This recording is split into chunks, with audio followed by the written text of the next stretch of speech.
The Thessari Empire maintains ancient tradition called the claiming ceremony, formal ritual where royal heir publicly selects their consort from among assembled candidates, creating binding alliance through marriage that shapes political relationships and succession patterns for generations. The ceremony occurs once each generation, when heir reaches appropriate age and maturity for selecting life partner who will eventually share sovereignty when heir inherits throne. The tradition is thousands of years old, deeply embedded in Thessari cultural and political frameworks. The ceremony is built for spectacle and for political calculation. It's not just romantic selection. It's public demonstration of power, careful negotiation of alliances, strategic positioning of families and factions who will shape empire's future governance. Candidates are presented according to strict hierarchical order. Noble houses with most ancient lineage first, those whose family names appear in historical records spanning millennia, whose ancestors served as consorts to previous sovereigns, whose bloodlines carry prestige that only centuries can create. Then houses with significant military power, families who command loyalty of imperial forces, who control strategic territories, whose martial traditions make them valuable allies for throne requiring military support. Then houses with commercial and administrative influence, families controlling economic resources, managing trade networks, providing bureaucratic expertise that keeps empire functioning across dozens of worlds and billions of citizens. Each candidate's presentation includes formal recitation of family lineage, ancestors traced back through generations, accomplishments and honors accumulated by the house, demonstrations of loyalty to throne and service to empire. Personal accomplishments of the candidate are recited. Military victories, scholarly achievements, cultural contributions, whatever distinguishes the individual as worthy choice beyond just family background. Political advantages of selection are made explicit. What alliances the choice would strengthen, what resources it would bring under royal families' direct control, what factions it would satisfy or alienate. The presentation isn't just about individual worthiness. It's about displaying the political landscape, making visible the networks of loyalty and obligation that exist within Thessari aristocracy, demonstrating how different choices would shift power and influence among competing factions. Princess Serafina is heir to Thessari throne. 28 years old by Thessari developmental standards, fully adult, experienced in governance through years of service in various administrative and military positions, prepared for eventual sovereignty through comprehensive education in statecraft and leadership. She's being presented with her selection of potential consorts during this generation's claiming ceremony. The decision she makes today will determine who shares her authority when she eventually inherits throne, who fathers the next generation of Thessari succession, whose family alliance becomes most powerful in empire through connection to sovereign house. The assembled candidates represent Thessari aristocracy's finest, warriors from distinguished military families who have proven themselves in combat and in command, scholars from houses known for cultural accomplishments and intellectual contributions, administrators from families controlling significant economic resources and bureaucratic expertise. Each candidate has been prepared for years, sometimes for their entire lives, for the possibility of being chosen by heir during claiming ceremony. Their families have cultivated relationships with royal house, demonstrated loyalty through service, positioned their sons advantageously through military achievements or cultural contributions or economic partnerships that benefit empire. The candidates stand in ordered rows in the great ceremonial hall according to their house's status, and according to strategic value their selection would bring to throne. Those from most powerful families stand prominently at front. Their selection would strengthen existing alliances, consolidate power among proven loyal houses, create succession line combining multiple aristocratic bloodlines with centuries of demonstrated competence. Lesser houses position their candidates further back, still valuable potential choices, but representing more speculative alliances or more complex political calculations. The Great Hall is filled with assembled court, thousands of nobles, military officers, government officials, all present to witness this generation's selection, and to understand how political landscape will shift based on Princess Serafina's choice. Queen Kethara, current sovereign and Serafina's mother, presides over ceremony from throne platform. She's not directing her daughter's choice. Tradition demands that heir select freely based on personal judgment rather than accepting assignment from parent or from political advisors. But Cathara's presence symbolizes continuity of sovereignty, acknowledgement that choice being made today will shape empire's governance for next generation, blessing of heir selection regardless of which candidate receives that honor. Lord Vethros, chief counselor, stands near throne monitoring ceremony's progress. He's coordinated the candidate presentations, ensured all eligible houses had opportunity to present their sons, managed the complex protocol that governs who stands where and who speaks when during elaborate ritual. Various political factions have their preferred candidates, those whose selection would benefit their particular interests, who would shift power toward their alliances, who represent futures they've carefully planned and position themselves to benefit from. Some favor military houses, believing empire needs consort with strong martial background to support Seraphina's governance during uncertain times when alliance relationships remain somewhat fragile. Others favor scholarly houses, arguing that cultural sophistication and intellectual depth matter more than military prowess for consort who will help shape policy and represent empire in diplomatic contexts. Still others favor economic houses, pragmatically recognizing that commercial resources and administrative competence provide foundation for everything else empire attempts. The ceremony proceeds with elaborate formality. Each candidate is presented to Princess Seraphina in hierarchical order, with full recitation of lineage and accomplishments and political advantages. Seraphina acknowledges each presentation with appropriate courtesy, thanking families for offering their sons, recognizing candidates' achievements, maintaining composed bearing that reveals nothing about her actual preferences or intentions. The assembled court watches carefully, analyzing her reactions for any subtle signal that might indicate her choice. Her chromatic patterns, the colors her skin displays in various emotional states, are studied intensely for signs of particular interest or attraction toward specific candidates. Political observers track how long she maintains eye contact with each candidate, whether her formal acknowledgments include any personal warmth beyond required courtesy, whether she asks questions that suggest genuine interest versus performing protocol obligation. But Seraphina maintains perfect diplomatic composure throughout the presentations, revealing nothing, treating all candidates with equal formal respect, giving no indication of preference that would allow court to predict her selection before she makes it official.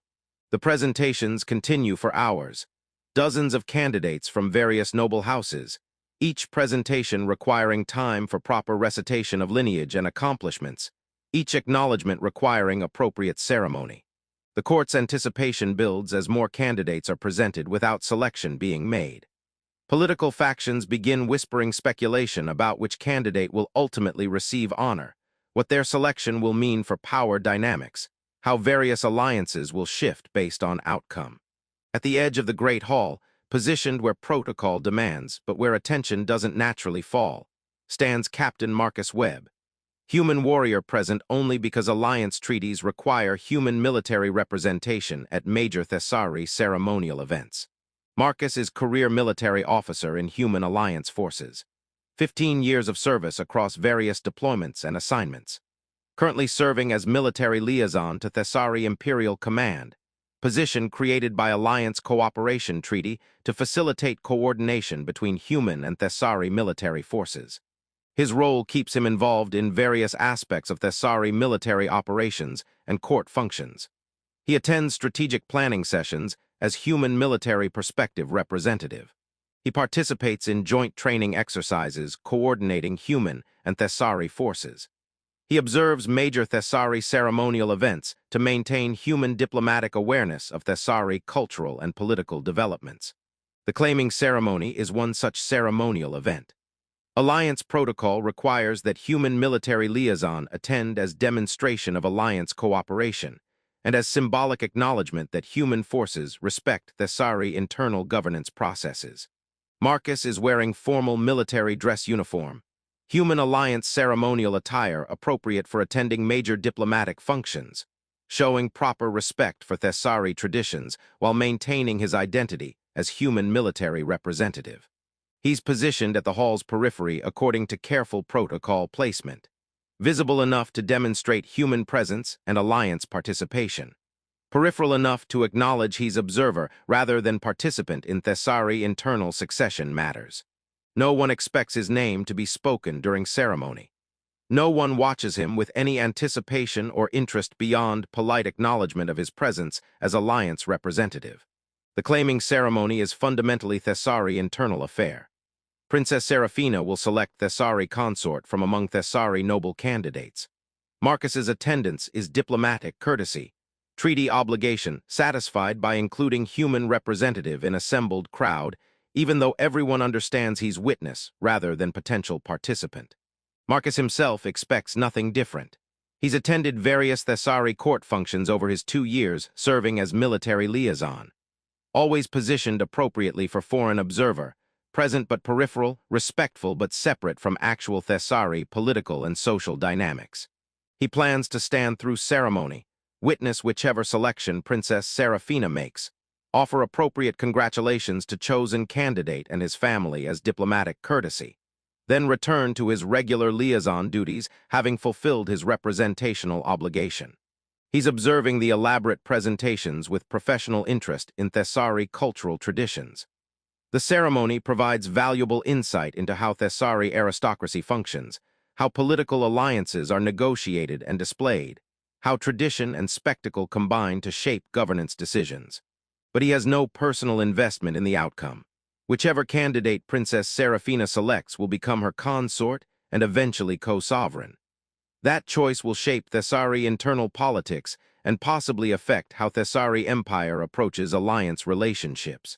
Marcus will need to understand those implications for his liaison work, knowing who the new consort is, what family alliances the selection strengthens, how political landscape shifts based on the choice. But that's professional analytical interest, not personal stake. He's observer documenting Thessari cultural and political processes, not participant affected by the ceremony's outcome. The presentations continue through the assembled candidates. Marcus watches with respectful attention, noting the elaborate protocol and the political calculations visible in how different houses present their candidates.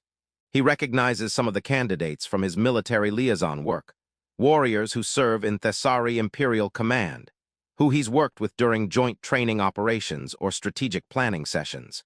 He observes how Seraphina maintains perfect composure throughout presentations, revealing nothing about her preferences, treating all candidates with equal formal courtesy. He notices the court's growing anticipation as she moves through prominent candidates without making selection, the speculation building about which house will ultimately receive the honor. Princess Seraphina progresses through the first tier of candidates, the most prominent noble houses, those whose selection would represent traditional consolidation of power and prestige. She acknowledges each with appropriate ceremony but makes no claim. The court's speculation intensifies. Political observers begin analyzing whether she'll choose from second-tier, powerful but not preeminent houses, representing more complex strategic calculations. Seraphina moves through those candidates as well, still maintaining composed acknowledgement without indication of selection. The presentations reach candidates from lesser houses, still nobles with legitimate lineage and accomplishments, but representing more speculative alliances rather than obvious political advantages. Still no selection. The formal candidate presentations conclude. All eligible Thessari nobles have been presented to Princess Seraphina according to proper hierarchical protocol. She has acknowledged all with appropriate courtesy. Now comes the moment of actual choice, when Seraphina will claim her selected consort, speaking the formal words that create binding alliance and that shapes Empire's political future. The assembled court waits in tense anticipation. Thousands of nobles and officials watching to see which candidate will receive honor, which family alliance will be elevated through connection to throne, how political landscape will shift based on selection. Seraphina stands in center of Great Hall, surrounded by presented candidates arrayed in their hierarchical positions. She pauses, not with uncertainty, but with deliberation, taking moment to ensure her choice is made with full awareness and intention. Then she moves, not toward the prominent candidates at front, not toward the second-tier houses positioned strategically, not even toward lesser noble candidates at the rear of formal presentations. She walks past all of them, continues moving through the Great Hall with clear, purposeful direction toward the peripheral positions where foreign observers and minor court functionaries stand. The assembled court begins to realize something completely unexpected is happening. Conversations quiet as nobles and officials process that Princess Seraphina is moving past all traditional candidates, past all Thessari noble houses, walking with unmistakable intent toward section of hall where no formal candidates are positioned. Marcus notices the sudden shift in atmosphere, the rising confusion and shock rippling through assembled crowd. He sees Seraphina approaching the peripheral section where he stands among other foreign observers. For a brief moment, he assumes she must be addressing someone near him. Perhaps there's protocol element he doesn't understand, some ceremonial acknowledgement of foreign representatives before making her actual selection. Then she stops. The crowd falls quiet, not because the act is forbidden, but because it is so completely unexpected, so unprecedented, so deliberate in its defiance of every assumption about how this ceremony would proceed. Alliance treaties don't prevent Thessari heir from selecting human consort. There's no legal prohibition, no formal barrier. The treaties actually encourage integration between Thessari and human leadership through various mechanisms, including potential marriage alliances. But no one expected this. No one imagined that Princess Seraphina would bypass all Thessari noble candidates, hundreds of years of accumulated lineage and accomplishment and political advantage, to select human military liaison who is present only as ceremonial observer. The silence is profound. Thousands of people rendered speechless by witnessing choice that violates every political calculation they'd been making, that invalidates all the careful positioning and alliance building that noble houses invested in preparing their candidates. Marcus remains frozen, staring at Seraphina in shock. His military training provides some composure. He doesn't visibly panic or show undisciplined reaction, but his expression clearly communicates complete disbelief at what just happened. "Your Highness," he manages to say, his voice showing the shock he's experiencing. I'm not a candidate. I'm here as Alliance military representative. This ceremony is for selecting Thessari consort from among Thessari nobles."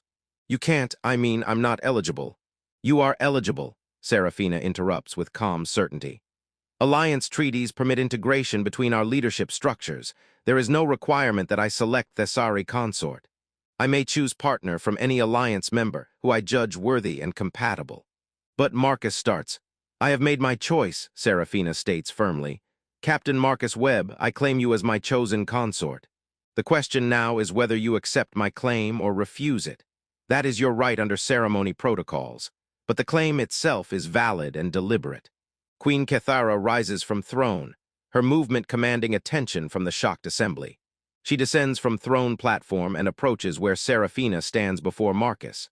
"My daughter speaks correctly," Kethara confirms. "Her choice is permitted by our traditions and by alliance agreements. Captain Webb, you have right to accept or refuse this claim. If you accept, you will become Princess Seraphina's consort and will eventually serve as co-sovereign when she inherits throne. If you refuse, the claim is void, and Seraphina must make different selection. But you must answer," Kethara adds. "The ceremony requires completion. You cannot defer decision or request time to consider. Accept or refuse, here and now, before assembled court." Marcus looks at Seraphina, searching for explanation. "Why? We've worked together on military coordination matters, but our interactions have been professional and formal. Why would you choose me over Thessari nobles who have been prepared their entire lives for possibility of being selected? Candidates whose selection would strengthen your political position and create valuable alliances. Because I'm not selecting based on what strengthens political position or creates valuable alliances," Seraphina responds. "I'm selecting based on who I judge most compatible as partner and most capable as future co-sovereign. I've observed you over 2 years of military liaison work," she continues. "I've seen how you approach complex coordination challenges, how you treat Thessari personnel with respect while maintaining your own cultural integrity, how you make decisions under pressure, how you balance diplomatic sensitivity with honest directness when situations require it. I've attended planning sessions where you provided strategic perspective that changed how our commanders approached operations," Seraphina explains. "I've watched you navigate cultural differences with both humans and Thessari, finding common ground while respecting legitimate differences. I've seen you earn respect from military personnel through competence and character rather than through rank or political positioning. Those observations convinced me you possess qualities I value in potential consort more than lineage or political connections, she states. Judgment, integrity, capability to handle complex responsibilities, ability to work across cultural differences while maintaining respect for traditions that matter. I understand weight of lineage I'm setting aside, Serafina acknowledges, gesturing toward the assembled Thessari noble candidates. I understand political consequences my selection creates. Disappointed houses, disrupted alliance calculations, questions about why heir would choose foreign officer over traditional candidates. And I choose you anyway, she concludes. Not impulsively, not as rebellion against tradition, but as deliberate decision made with full awareness of implications because I judge you most worthy choice despite, or perhaps because of being unexpected. Lord Vethros approaches, his expression showing carefully controlled shock. Your Highness, this is unprecedented choice. While technically permitted, selecting human consort creates significant complications for succession planning, for aristocratic relationships, for... I'm aware of the complications, Lord Vethros, Serafina interrupts. I consider them carefully before making this choice. The complications are acceptable cost for selecting partner I genuinely respect and believe capable of sharing sovereignty effectively. She turns back to Marcus. You asked why. That's why. Because 2 years of observation convinced me you're more qualified than candidates who were groomed for this role, but who lack your demonstrated judgment and integrity. Because I value substance over performance and capability over pedigree. Because I believe strength comes from choosing partner who makes you better rather than partner who consolidates existing advantages. So I ask again, do you accept my claim or refuse it? Marcus is processing everything. The unprecedented nature of selection, the implications for his life and position, the political complexities Serafina acknowledges but chooses to accept, the genuine reasoning she's offering for her choice. If I accept, he says slowly, I become your consort and eventually co-sovereign of Thessari Empire. That's not position I ever imagined or prepared for. I'm military officer, not political leader or aristocrat.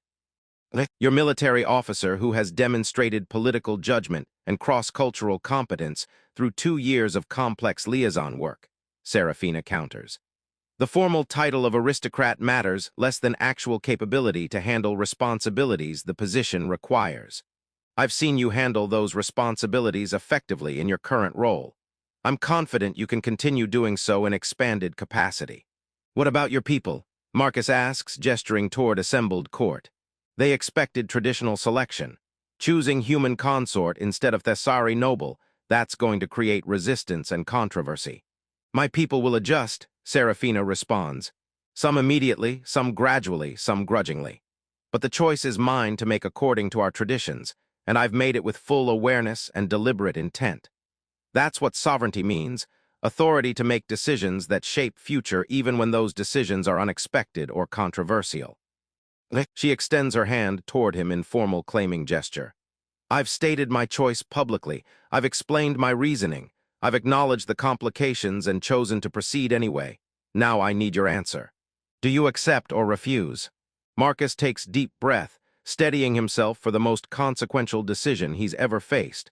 Not a battlefield decision made in seconds under fire. A deliberate choice about his entire future, made before thousands of witnesses, with implications he can barely begin to process.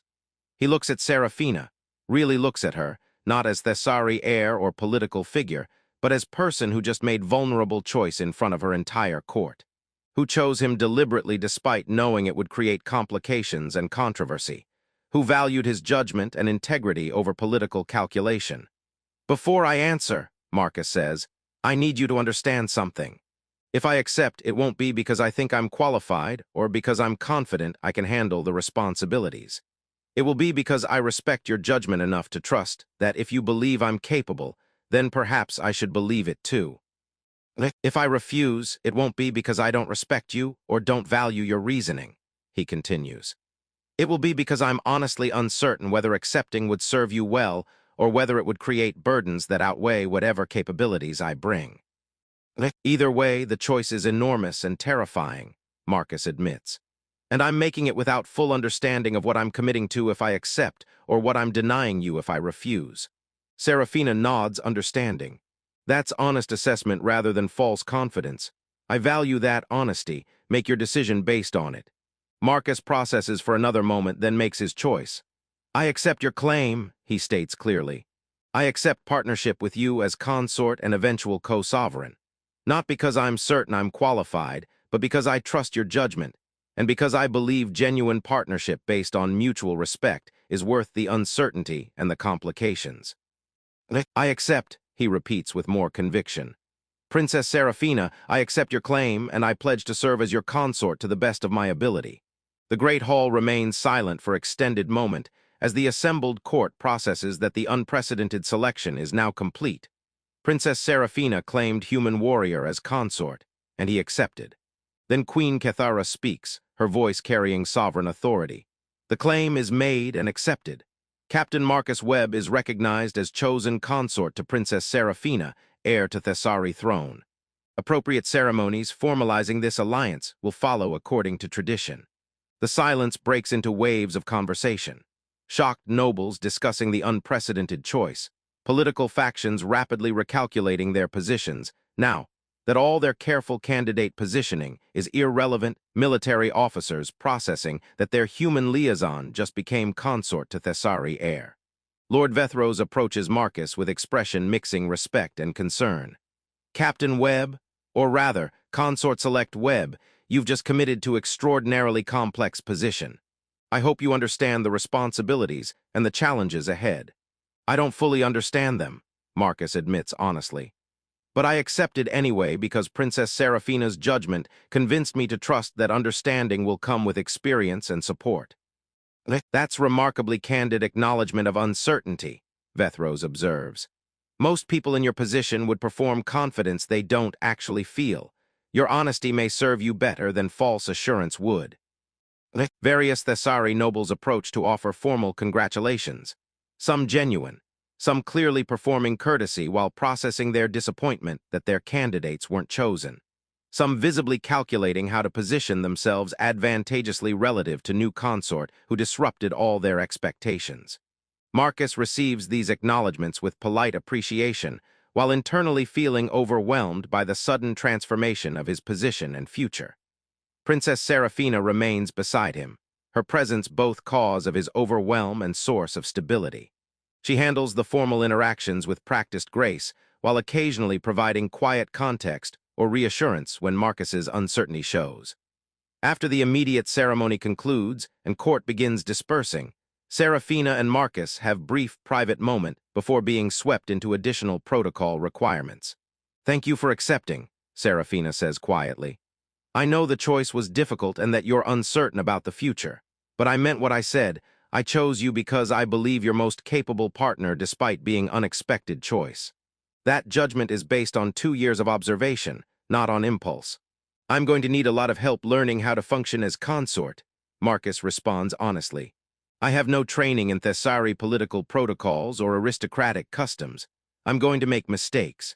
You'll have support and training, Serafina assures him, and mistakes made honestly while learning are forgivable. What matters is genuine commitment to the partnership and to the responsibilities it brings. You demonstrated that commitment by accepting despite your uncertainty. Why did you really choose me? Marcus asks. Beyond the reasoning you stated publicly. What made you decide to bypass all traditional candidates for foreign officer you've only known through professional interactions? Because traditional candidates were performing roles they'd been groomed for, Serafina explains. They presented themselves as perfect consorts because that's what they'd been trained to do. But I couldn't determine who they actually were beneath the performance. You weren't performing, she continues. You were just doing your liaison work competently without any awareness you might be evaluated as potential consort. That authentic competence, not performed for my benefit, but just how you actually function, that's what convinced me you'd be genuine partner rather than political performance. I needed to choose someone I could trust to be real with me rather than performing what they think I want, Serafina concludes. Someone whose judgment I respect because I've seen them exercise it honestly rather than strategically. You demonstrated those qualities consistently over 2 years. That's why I chose you. The crowd fell quiet when you made your choice, Marcus observes. Not because it was forbidden, but because it was so deliberate. They expected traditional selection, and you gave them sovereignty expressed through unexpected choice. Choice is sovereignty, Serafina agrees. Making decision in full awareness of implications and consequences, accepting responsibility for that choice, refusing to let others' expectations dictate what you should choose. That's how sovereignty functions in practice rather than just in theory. I chose you, she states. Not the choice anyone expected, not the choice political calculation would recommend, but the choice I believe best serves the partnership and the future governance we'll share. That's sovereignty, courage to stand beside someone the world didn't expect you to see, trusting your own judgment over inherited assumptions. The ceremony was built for spectacle. Lineages recited, honors displayed, alliances measured. Suitors stood in ordered rows, polished for selection, certain that tradition would favor familiarity. The human warrior stood at the edge of the hall, present only because treaties demanded representation. No one expected his name to be spoken, no one even watched him closely, until she turned. The princess moved past the Crests, past the celebrated houses, past the carefully rehearsed futures waiting for her nod. She stopped in front of the human. The silence arrived before her hand lifted, before the formal words left her mouth.